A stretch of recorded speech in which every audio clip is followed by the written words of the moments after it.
সংসদে হাসনাত আবদুল্লার পদক্ষেপে তোলপাড় অবশেষে নবম পে স্কেল ঘোষণা দীর্ঘ ১১ বছরের প্রতীক্ষার পর অবশেষে নবম পে স্কেল ইস্যুতে নতুন করে আলোড়ন সৃষ্টি হয়েছে জাতীয় সংসদে সরকারি কর্মকর্তা কর্মচারীদের বেতন কাঠামো নিয়ে তৈরি হওয়া চাপ এখন আর সীমাবদ্ধ নেই শুধু অফিস কক্ষের আলোচনায় এটি এখন সরাসরি পৌঁছে গেছে রাষ্ট্রের সর্বোচ্চ নীতি নির্ধারণী মঞ্চে সংসদ সূত্রে জানা গেছে নির্বাচনের আগে ঘোষিত ইশতেহারে পে স্কেল বাস্তবায়নের প্রতিশ্রুতি থাকলেও সরকার গঠনের পর ২ থেকে ৩ মাস পার হয়ে যাওয়ার পরও দৃশ্যমান কোনো কার্যকর উদ্যোগ চোখে পড়েনি এই বিষয়টি সামনে এনে তীব্র প্রতিক্রিয়া জানিয়েছেন সংসদ সদস্য হাসনাত আবদুল্লাহ তিনি সংসদে স্পষ্ট ভাষায় বলেন রাষ্ট্রের মেরুদণ্ড হিসেবে যারা কাজ করেন সেই সরকারি কর্মচারীদের যদি ন্যায্য প্রাপ্য নিশ্চিত না করা হয় তাহলে পুরো প্রশাসনিক কাঠামোই ধীরে ধীরে দুর্বল হয়ে পড়বে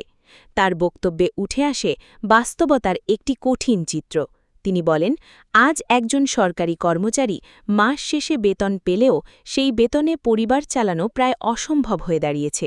জীবনযাত্রার ব্যয়ে যেভাবে বেড়েছে তার সঙ্গে বেতনের কোনো সামঞ্জস্য নেই ফলে কর্মচারীদের মধ্যে তৈরি হচ্ছে হতাশা অনিশ্চয়তা এবং এক ধরনের চাপা ক্ষোভ যা দীর্ঘমেয়াদে প্রশাসনের কার্যকারিতার উপর নেতিবাচক প্রভাব ফেলতে পারে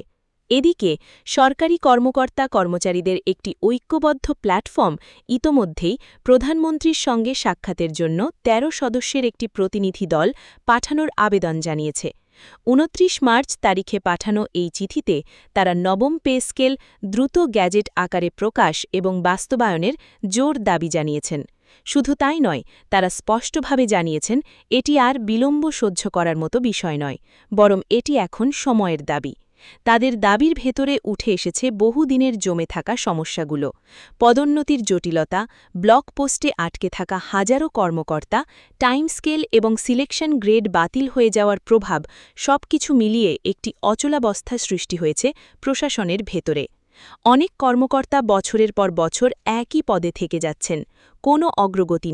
নেই প্রণোদনা যা কর্মস্পৃহাকে ধীরে ধীরে কমিয়ে দিচ্ছে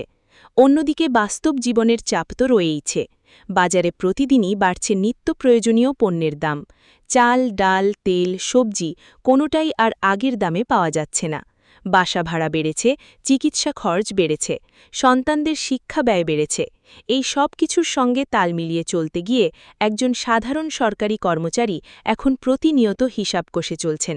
কোথায় খরচ কমানো যায় কিভাবে মাসটা শেষ করা যায় এই বাস্তবতায় অনেকেই প্রশ্ন তুলছেন যারা রাষ্ট্র পরিচালনা করেন যারা মাঠ পর্যায় থেকে শুরু করে কেন্দ্র পর্যন্ত প্রশাসন সচল রাখেন তাদের জীবন যদি এতটাই অনিশ্চিত হয়ে পড়ে তাহলে রাষ্ট্রের সামগ্রিক কার্যক্রম কতটা স্থিতিশীল থাকবে বিশ্লেষকরা বলছেন এই সংকট একদিনে তৈরি হয়নি এটি দীর্ঘদিনের অবহেলা এবং অনিয়মিত নীতি নির্ধারণের ফল নিয়ম অনুযায়ী প্রতি ৪ থেকে ৫ বছর পর পর পে স্কেল পুনর্বিবেচনা করার কথা থাকলেও বাস্তবে সেই প্রক্রিয়া থমকে গেছে অনেক আগেই যদি সময়মতো বেতন কাঠামো সংশোধন করা হতো তাহলে আজ একসাথে এত বড় চাপ তৈরি হতো না এখন পরিস্থিতি এমন জায়গায় এসে দাঁড়িয়েছে যেখানে পে স্কেল বাস্তবায়ন করতে গেলে বিপুল পরিমাণ অর্থের প্রয়োজন বিভিন্ন সূত্র বলছে এই ব্যয় ১ লাখ কোটি টাকারও বেশি হতে পারে যা বর্তমান অর্থনৈতিক বাস্তবতায় সরকারের জন্য একটি বড় চ্যালেঞ্জ কারণ একই সঙ্গে সরকারকে মোকাবিলা করতে হচ্ছে বৈশ্বিক অর্থনৈতিক চাপ জ্বালানি তেলের দাম বৃদ্ধি ডলারের বিপরীতে টাকার মানের অস্থিরতা আমদানি ব্যয় বৃদ্ধি সব মিলিয়ে বাজেটের ওপর তৈরি হয়েছে বাড়তি চাপ এমনকি শোনা যাচ্ছে পূর্বে পে স্কেলের জন্য যে বরাদ্দ রাখা হয়েছিল তার একটি অংশ ইতোমধ্যেই অন্য জরুরি খাতে ব্যয় করা হয়েছে এই পরিস্থিতিতে সরকার এক ধরনের ভারসাম্য রক্ষার চেষ্টায় রয়েছে একদিকে কর্মচারীদের ন্যায্য দাবি অন্যদিকে দেশের সামগ্রিক অর্থনৈতিক স্থিতিশীলতা দুই দিকেই সামলাতে হচ্ছে একসাথে তবে এর মাঝেও আশার কথা শোনা যাচ্ছে সংশ্লিষ্ট মহল ইঙ্গিত দিচ্ছে সরকার হয়তো পুরো পে স্কেল একসাথে বাস্তবায়ন না করে ধাপে ধাপে এগোতে পারে অর্থাৎ প্রথমে আংশিক বাস্তবায়ন ধরা যাক ২৫% বা ৫০% বৃদ্ধি এরপর পরবর্তী অর্থবছরগুলোতে ধীরে ধীরে পূর্ণ বাস্তবায়ন এতে করে কর্মচারীরা কিছুটা স্বস্তি পাবেন অন্যদিকে সরকারের ওপর এককালীন বড় চাপও কমে যাবে কিন্তু প্রশ্ন হচ্ছে এই পরিকল্পনা কত দ্রুত বাস্তবায়নে রূপ নেবে, কারণ মাঠ পর্যায়ে ইতোমধ্যেই অসন্তোষ বাড়ছে। বিভিন্ন সংগঠন একত্রিত হয়ে আন্দোলনের প্রস্তুতি নিচ্ছে। আলোচনা হচ্ছে মানববন্ধন, কর্মবিরতি, এমনকি সারা দেশে সমন্বিত কর্মসূচির। যদিও এখনও বড় কোনো কর্মসূচি আনুষ্ঠানিকভাবে ঘোষণা করা হয়নি, তবে পরিস্থিতি যে দ্রুত পরিবর্তিত হচ্ছে তা স্পষ্ট বোঝা যাচ্ছে। রাজনৈতিক দৃষ্টিকোণ থেকেও এই ইস্যুটি অত্যন্ত গুরুত্বপূর্ণ হয়ে উঠেছে, কারণ সরকারি কর্মচারী শুধু নিজেরাই নন, তাদের পরিবারসহ একটি বিশাল জনগোষ্ঠী এই দেশের সাথে জড়িত। ফলে এই ইস্যুতে সরকারের নির্ধারণ ভবিষ্যতের রাজনৈতিক পরিবেশেও প্রভাব ফেলতে পারে। এই প্রেক্ষাপটে হাসনাত আবদুল্লার বক্তব্য একটি নতুন মাত্রা যোগ করেছে। তিনি শুধু সমস্যার কথা বলেননি, বরং দ্রুত সমাধানের আহ্বান জানিয়েছেন।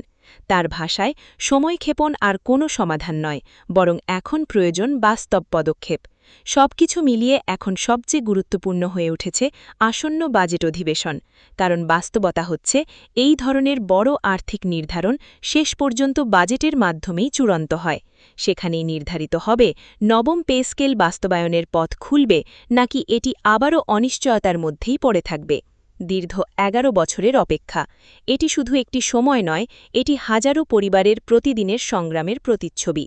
প্রতিশ্রুতি তারা অনেক শুনেছেন, পরিকল্পনার কথাও কম শোনেননি, কিন্তু এখন তারা দেখতে চান বাস্তব পরিবর্তন। এখন পুরো দেশের দৃষ্টি এক জায়গায়। এই তোলপাড় কি সত্যিই কোনো নিশ্চয়তায় পৌঁছাবে, নাকি আবারও এটি শুধুমাত্র আলোচনার মধ্যেই সীমাবদ্ধ থাকবে? উত্তরটা সময়ই বলে দেবে। দর্শক, ভিডিওটি এই পর্যন্তই। ভিডিওটি ভালো লাগলে চ্যানেলটি সাবস্ক্রাইব করে রাখুন, পাশাপাশি ভিডিওতে একটি লাইক দিন, যাতে সরকারের নজরে পড়ে আমাদের এই আলোচনা। আর সরকার খুব দ্রুত পে স্কেল বাস্তবায়ন করার উদ্যোগ নেয়। ধন্যবাদ সবাইকে।